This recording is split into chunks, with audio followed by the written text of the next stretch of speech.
Hello, everyone, and happy National Vegetarians Week. I am Chef Justina, and I'm here to show you how to cook with funky foods. So, you might start worrying what I mean with funky foods. So, let me show you. So, today I'm going to explain how to use something like jackfruit if you have never cooked with it before, something like tempeh or making your own seitan, which is very interesting and very simple.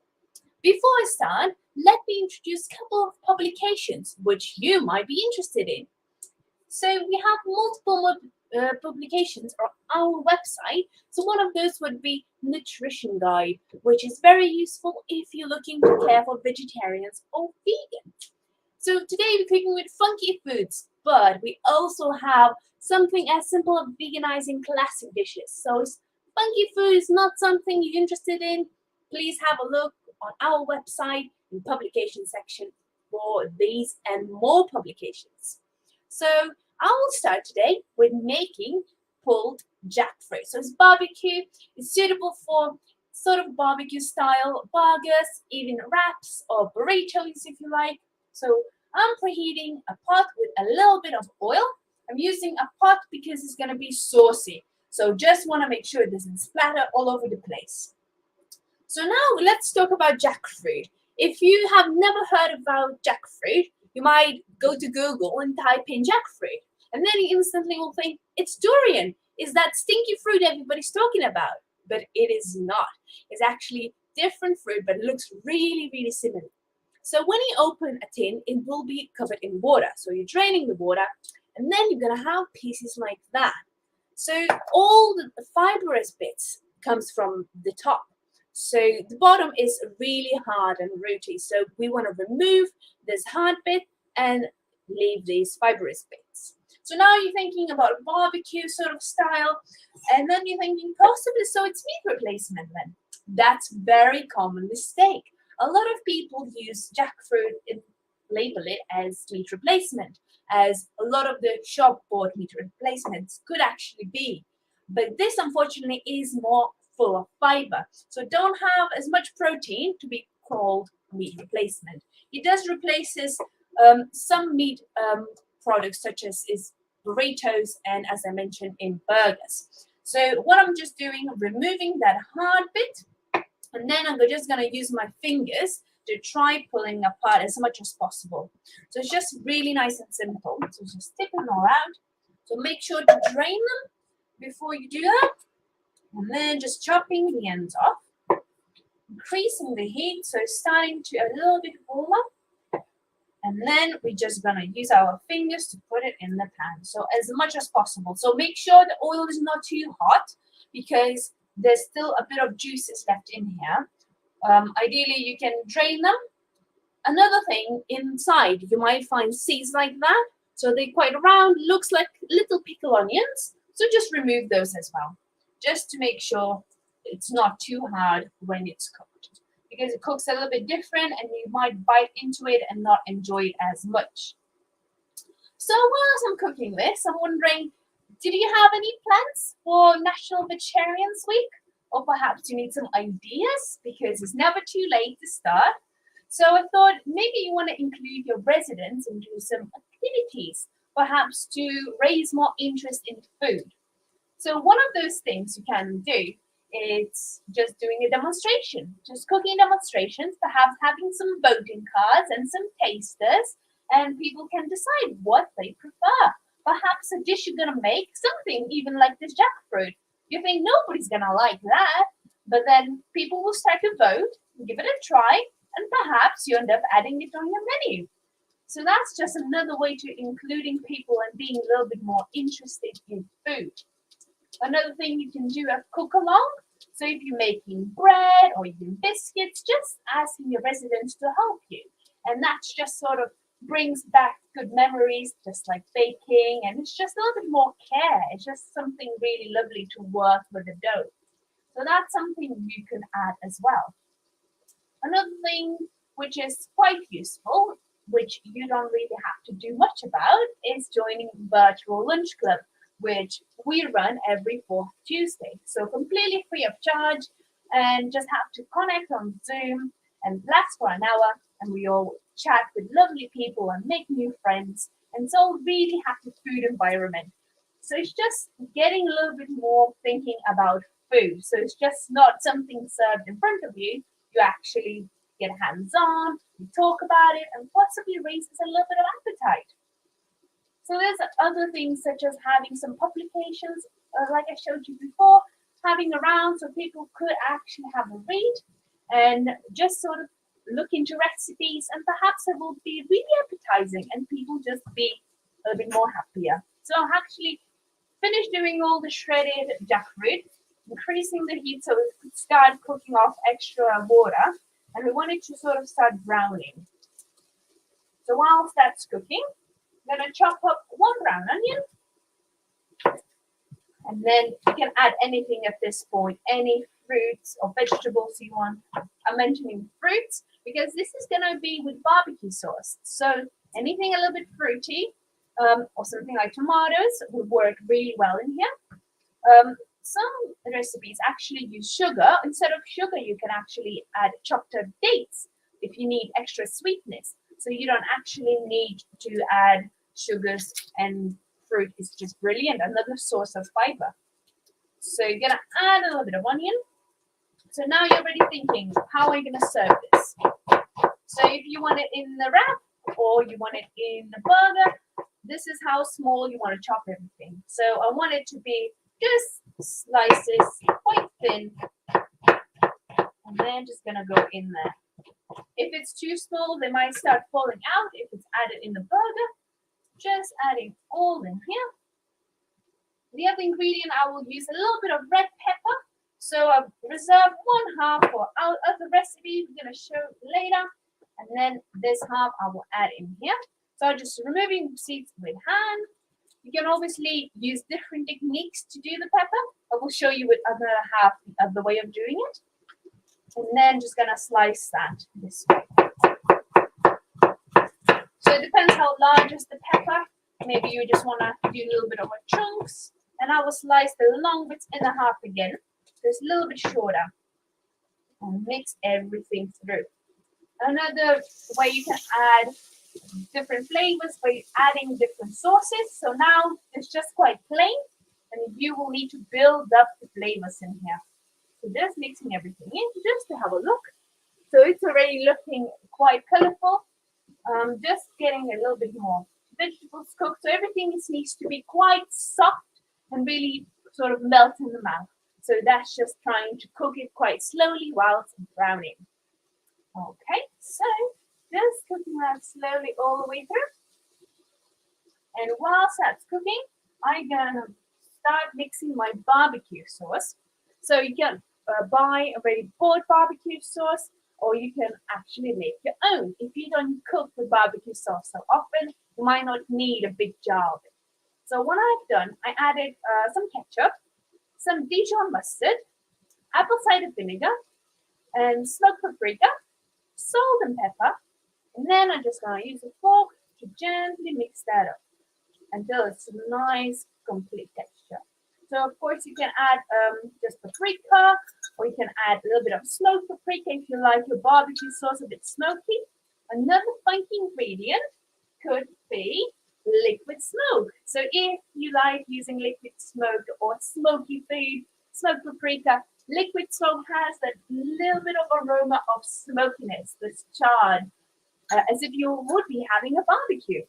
Some paste like paste with chipotle chili, so you can actually have it really smoky. But the problem is, whilst you're adding more smoke flavor, you're actually adding more chili and spiciness. So that might not be ideal. And if you use smoked paprika, if you put too much, it might get too bitter. So really need to have a good balance. So here we go. Our sauce is ready. So just make sure it's cooking nicely. Just mixing it up.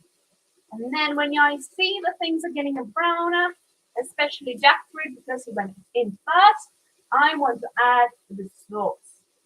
So just cooking a little bit longer. At this point, if jackfruit starts to stick on your frying pan or whatever you're using, add a dash of water. It will really help to sort of bring it up together and make sure it doesn't burn too much. So that's a really simple tip. So it's just something you can be done quite quickly. Like obviously, if you want it to be really crispy and nice, when it's done, you can pop it in the oven and sort of drizzle a little bit of oil and let it caramelize. Then it's going to have some crispy bits and some soft bits. Currently, this version is really nice and juicy. So whilst I'm cooking, I had another thought. Perhaps you would be interested in doing a foodie quiz in your care home for your residents. That's something, another idea, how you can increase their appetite or interest in food. So that's just really nice and simple, how you can achieve something so easy, which just makes people more interesting. As well as something as having a fresh fruit salad. So if you wanted to make fresh fruit salad, just place a bowl of fruit. People can perhaps chop the fruit. People can just mix up their own and have it down there. So when it's dinner time, just sitting down and having the freshly made their own. So they just have that feeling that I made something and sort of being proud of food. I think one of those things that when you cook by yourself, without buying it straight from the shop, you know what you put in. You know what is in your food. And that a little bit of love put in your food, you sort of makes you a little bit happier. So I have turned up the heat and now adding barbecue sauce. So just adding that slowly and then gonna turning back on. So make sure it's nicely simmering. And then just gonna bring it to gentle simmer, and then we're gonna remove it off the hob. Make sure just to cool it on the side to be ready. So longer you cook it, browner we will get. Everything will be a little bit more caramelized. So at this point, we're gonna add a little bit of water just to soften everything up. Obviously, adding vinegar here makes it nice and tangy, and you can adjust the recipe just the way you like it. Okay, so next I'm gonna do tempeh. So tempeh is looks like that. So it comes in a box like I showed you before, and it comes in a little bag inside. And then this is just the fermented soybeans. So when you think about tofu, leftover tofu beans could be just like this, like that's what soya looks like, and they're just pressed together and added vinegar and fermentation. So as you think fermentation, you might think sauerkraut or pickles. So it is a little bit on the acidity side. So it means if you're not a biggest fan, you can actually cook that beforehand, even microwaving with a little bit of water, steaming it, just to remove a little bit of that acidity. So now I'm keeping an eye on my jackfruit, just mixing that up. So I can see the water has reduced and it looks a little bit more barbecue-like. So quite orange because it has a lot of ketchup and smoked paprika in here. So what I'm gonna do, just leave that on the side and then put my frying pan on. So I'm just gonna chop that up and just add it in my frying pan. So depends what you're making. It's really good replacement for sandwiches, for something like just filling with some little bit of marinade on there. So as should mention, there's no flavor in here. So you need to marinate it. You need to put a lot of sauce. You have to soak up the flavor in there. So if you wanted to make, let's say, vegan bacon sandwiches, you could slice that in the nice strips and then add something like smoked paprika and a little bit of soy sauce and just sort of marinate it and cooking in that. Whilst we're making a stir fry, we're gonna use different sort of seasoning. So I'm not gonna marinate that, but I'm gonna cut that into chunks. So it's nice and chunky. Okay. And then I'm gonna just slowly start cooking that whilst we make our seitan. I'm wondering how many people actually heard about seitan, because it's not such a very famous replacement. People don't really talk about it. And it's another thing, if you actually read the packaging, what is inside your meat replacement, that's the way you can actually see that. So just turning it on and adding that in. So it slowly cooked. It doesn't have to be slowly cooking, just I want it to be cooked all the way through because I'm not steaming it. So so all the flavor sort of comes out and it's nice and crispy. So what else I'm gonna add is toasted sesame oil. It's really nice nutty flavor, as well as tempeh. So tempeh is high in protein, just like tofu is. So it's a really nice addition into your stir fries or sandwiches, just packing that extra nutrition. So you're gonna turn that on the minimum, and slowly start cooking that. So whilst that's cooking, I'm gonna start doing seitan. So seitan is used making vital wheat gluten. So if you think gluten, yes, it is not gluten free, but it could be made into meat replacement, which might sound really crazy. You can make that at home or anywhere in your kitchen. So you could just wash your flour, wash it multiple times, and you're gonna have the gluten left over, but you have to ditch the rest of the flour. But you can buy this in bags, ready to mix, and then it looks like that, yellowy looking like a flour powder, which is ready to go. So just like you think if you make some sort of cake or you make bread, this is really essential not to overwork. So you're gonna get tough. So imagine if you're kneading dough, you're making a bread, and then you work it too hard, it becomes really tough. So this is the key. So make sure you're gentle and you work it really slowly. So what I'm gonna need, I prepared my food processing here. So we're gonna start by adding chickpeas. So I have drained the water and it's just a little bit of chickpeas. Once again, extra protein, extra nutrition in here. Then the most important part is adding flavor. So since imagine it's like flour, so there's no flavor, you have to pack it in, especially if we're using as a meat replacement. So we're gonna add some vegetable stock in here, will help to blend, as well as will be a wet ingredient in our, let's say, meat replacement dough. Okay, then I'm gonna add dry ingredients. So this is really important. This is such a key in here, having lots of herbs and spices. So in this little pot, I have added nutritional yeast.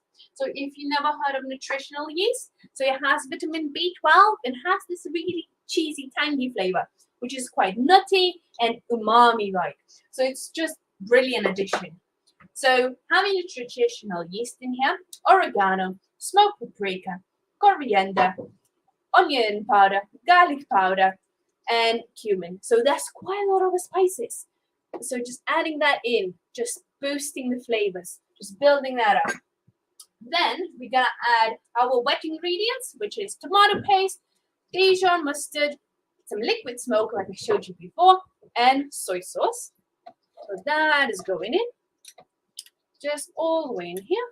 And what we want to do, just to have a little blitz through. So one chickpeas to be a little bit smaller, a little bit like a paste. And then we're going to mix it through the gluten. So first, doing these ingredients into a paste, mixing through the gluten. As simple as that. So you're going to make a little bit of noise.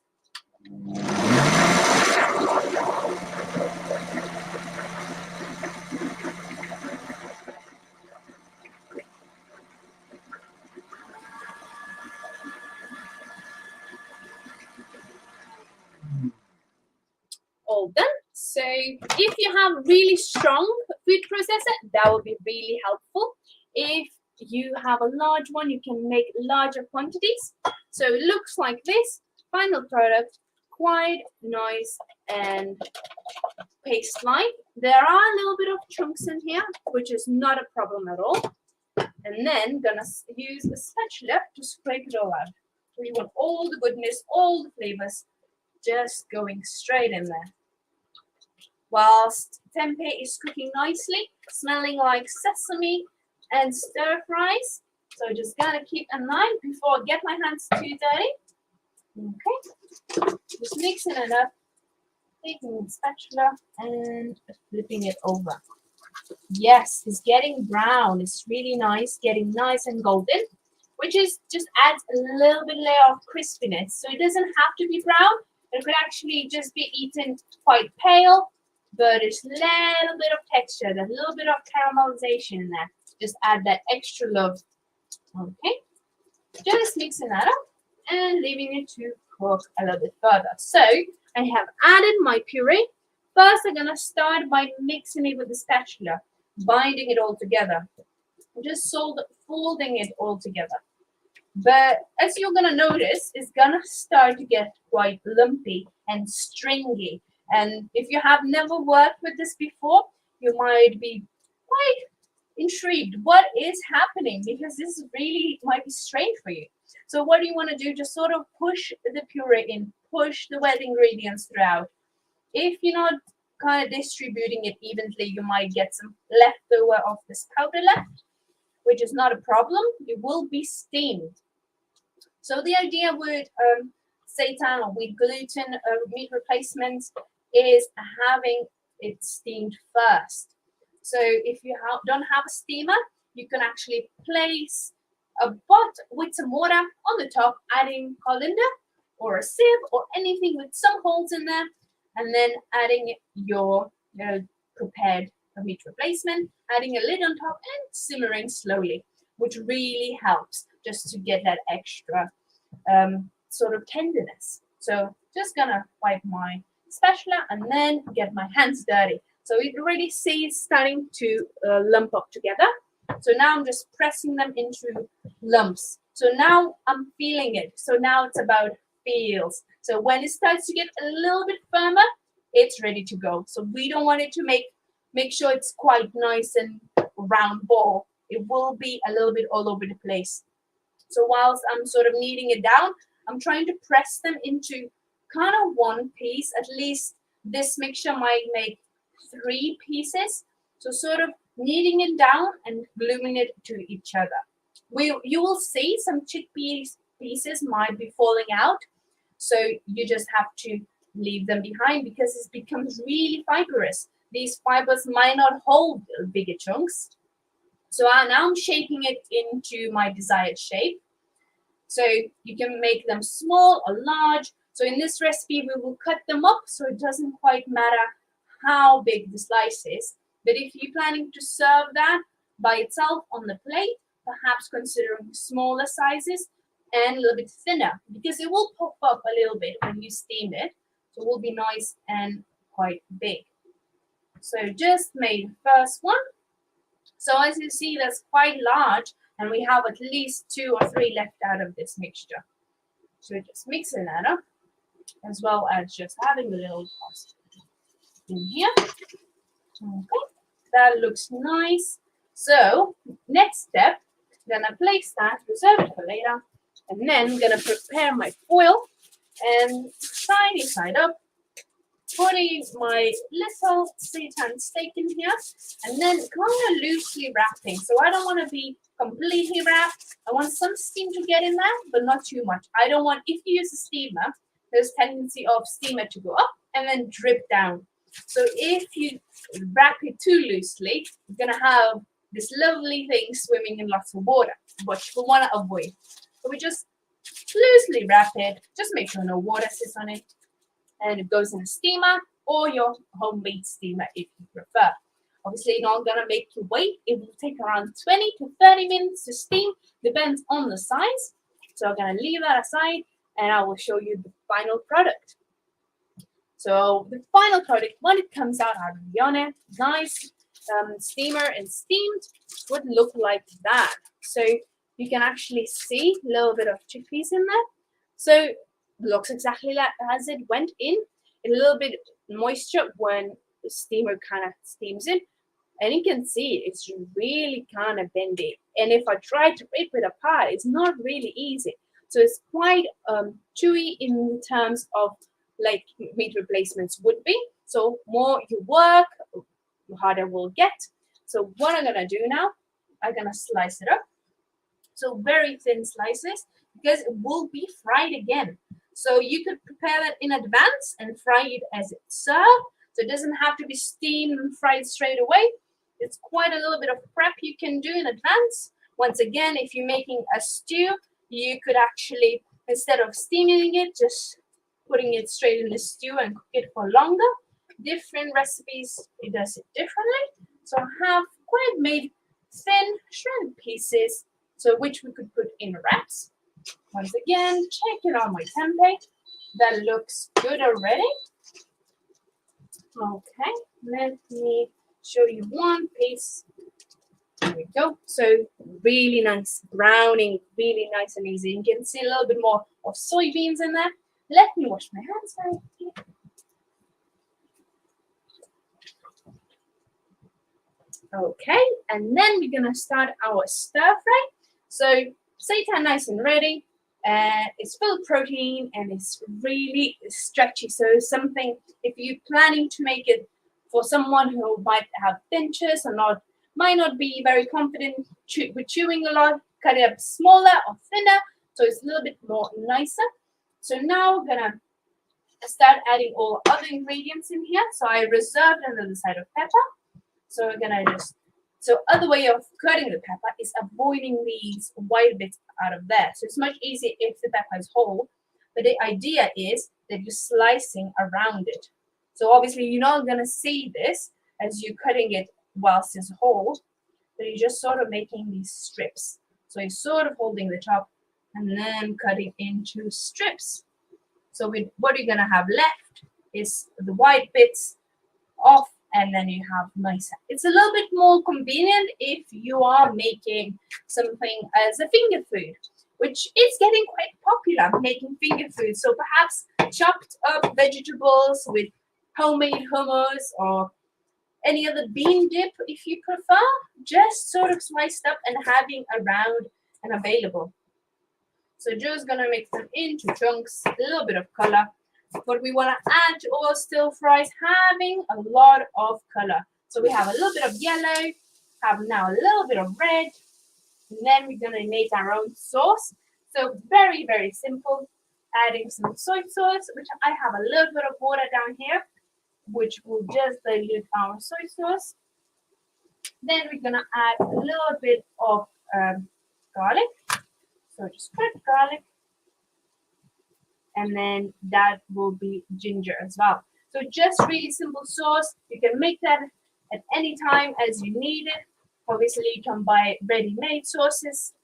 When catering for vegans and vegetarians, do have a look. Some of them have fish sauce, such as oyster sauce. Just sort of avoid having any animal products. So keep an eye. Obviously, if you make it your own, it's quite nice and simple to have ingredients you have. Then we're gonna have miso paste. Miso paste is another one of those umami, salty flavors. It comes in jars and it just looks like brown paste, but it's really salty. So it's made from soya again, and it's really nice umami flavors. Once again, don't put too much of the soy sauce if you're adding miso paste. Just wanted to start dissolving it in the water, otherwise it might be a large lump. Once again, keeping an eye on our vegetables and just mixing that up.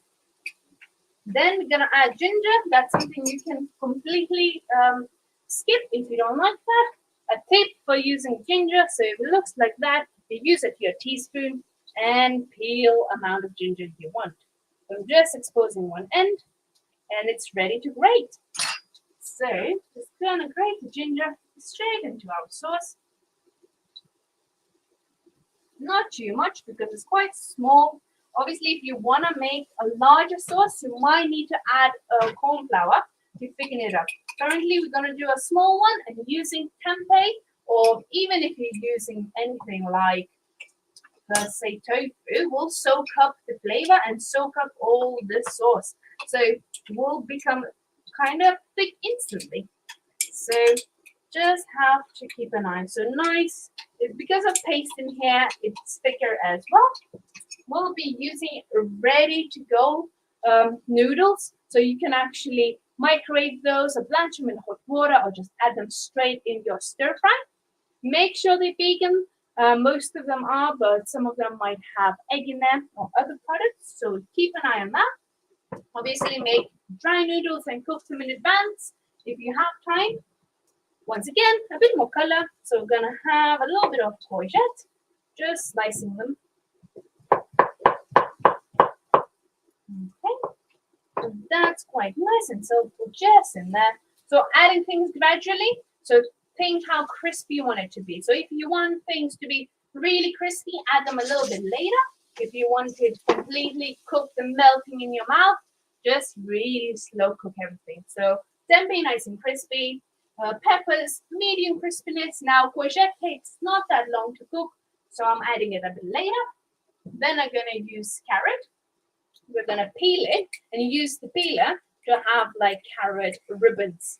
So which is quite nice addition, not to have everything chopped up the same size, just sort of having the food a little bit more interesting. So you either hold the carrot in your hand and do it straight in the pan, or another way, you can, as you started already peeling, put the flat side down here and then use your board and doing one bit by bit. Once again, you still need to hold your carrot.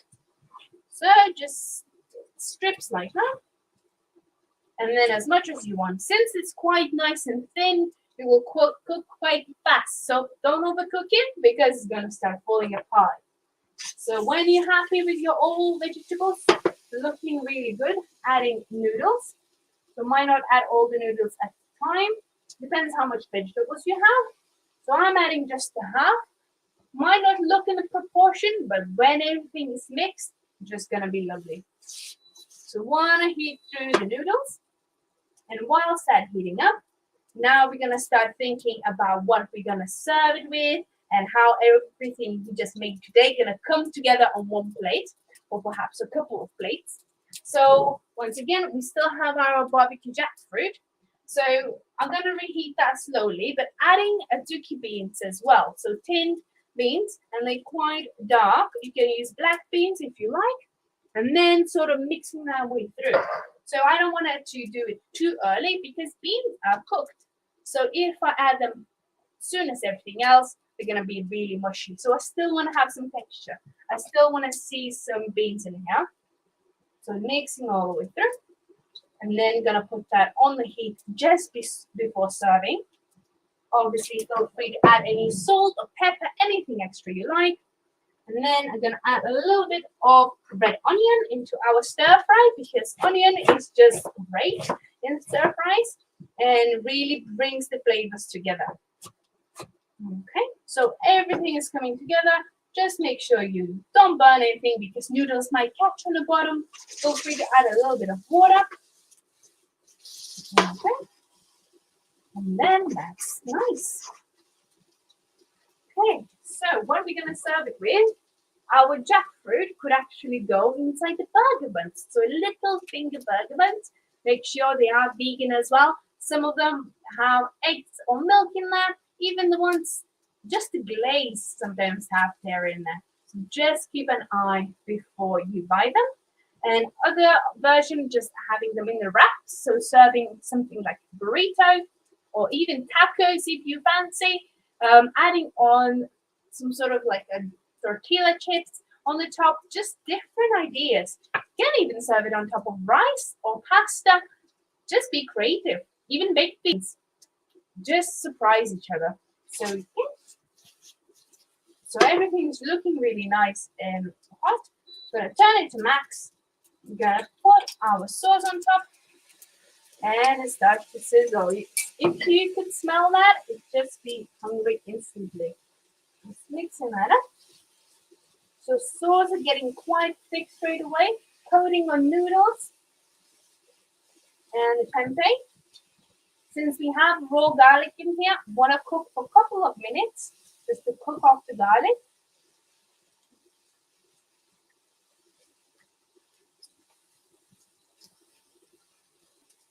Okay, I will turn it off and it's ready to go. So that's beautiful.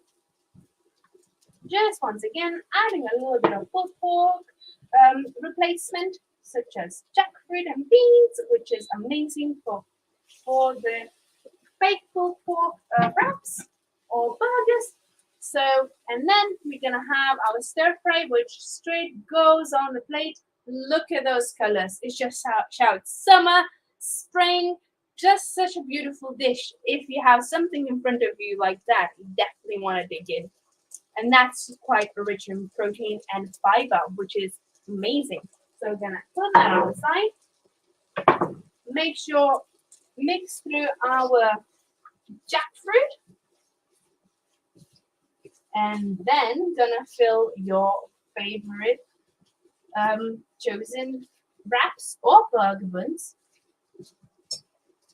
So last but not least, have to finish our seitan. So we're gonna use the same frying pan as we did with the stir fry, just a little while down. Okay, and then we're gonna have sort of like a sauce base. So once again, building the flavors, thinking what you're gonna add next. So I have made this sauce, which is barbecue sauce. So it almost looks like a glaze because it's quite thick and shiny. So I have added some oil, and then we have a little bit of some ketchup, and once again, just very similar sort of ingredients as it went inside. So just nice and glossy. And then we're gonna add our pieces. So what I want to do, make sure the pieces are flat, so all of them get nice caramelization on the top and the bottom. So here we go, nice and flat, just enough to light, and then drizzle some on the top. So turn down the heat so it doesn't burn straight away. It needs to heat all the way through. And a little bit of our sauce. So sort of covering each piece, and then just sort of mixing it up. It will nicely start distributing because there's a little bit of oil in that, just sort of to help out. Okay. And then we're just gonna use tongs or whatever you have just to sort of flip it over. Once again, when you flip it over, add the rest of the sauce, just a little bit at a time. So that's just a little bit of extra color, a little bit of extra flavor. You might worry like if it gets a little bit too crispy, just a little bit of more barbecue flavor. Okay. Once again, a little bit more sauce on the top. I will now turn up the heat because we still have residue heat, so don't want to burn anything. Just a little bit. Just make sure it coats. If you like, you just mix it all around. Make sure it don't stick to each other, because if it's stuck, then it can't brown nicely. And just mixing it all up. And make sure the sauce is distributed. It will be still really nice in stir fry or somewhere where you don't have to add extra sauce on the top, but it's quite spongy. It loves sauce, so it just soaks up all the flavors you're gonna add on. So if you would make this instead of tempeh we used in stir fry, perhaps you want to pour your sauce which you made and just soak up the flavor bits. Just to show you, it looks like that. So you can add it once again on anything you like. You can cut them in shapes you like. It's just quite versatile, and you don't have to buy it from the shop. You just have this bag and you're ready to make it in advance or on the day. Quite nice and simple. So now I'm going to show you how to add them in the wraps. Now if you think what you want to add in wraps, there's a lot of different ingredients you can start adding in there. So if you're making a burrito style, you can add rice. If you're making a style of sort of just the Lebanese style, so I'm going to make it with homemade hummus. Just a little bit of spread of hummus down there. And then we're going to add some cucumber. So little slices of cucumber, or even sticks if you prefer. That would be really nice addition. So nice and crispy. So thinking about textures, that a little bit more on the chewy side. And then you're already thinking of direction of rolling. So I'm putting everything sort of in the one direction, not scattering all around, because we'll start to poke holes as we start rolling it. Little bit of cherry tomatoes. And then a little bit of avocado. So some healthy fats, and just adding that in. Of course, feel free to add any extra leaves if you like, any extra sauces. It's completely up to you. So now I'm going to place a couple of them. Obviously, reheat the wrap if you are serving it straight away. That makes it a little bit easier to roll. and a little bit more pleasant to eat. Since the filling is warm, I think it makes sense to have the wrap warm as well. So now in terms of wrapping, so I kind of piled everything in one line. We can add a little bit of diced red onion on the top, just for flavor. And then what I'm gonna do, so everything is in this direction lengthwise, so we're gonna sort of fold in the sides, and we're holding the sides whilst we folding on one side. So I'm holding these whilst we're folding around, and then when this pinched, I can lift other fingers. And now what I want to do, tuck my fingers like playing an angry piano, and then pressing it down and rolling it whilst pressing it, rolling and pressing. Make sure these ends don't come out. They might look like they're folding, they're about to come out, but they are not, because they are tucked in. And then you have a wrap like this. Same way you can fold burritos. Some people put sticks on there, or even grilling this side a little bit, just in the frying pan on one side, makes it crispy and sort of seals itself. And before serving, of course, you can cut that in half or serve it as whole. And then you can see all the lovely fillings in there, which is really nice and tasty. So that's our dishes. I'm gonna serve a little bit of our jackfruit inside here, just to show you what it might look like. And you might want to try this. As you see, everything is really nice and simple. You can make this in no time. Obviously, just getting your hands on the ingredients and knowing how to prepare them. So all the recipes are available online, and you can have a look on our recipe section, and obviously do try having a go. So have a look on our jackfruit burgers. So they're quite really nice and small, and just something to indulge if you are a fan. So please do try the recipes. And if you like what we do, please give us thumbs up, a like and subscribe, and press that bell button so you can see us next time when we make new videos. Enjoy your vegetarian week, and see you again. Thank you. Bye-bye.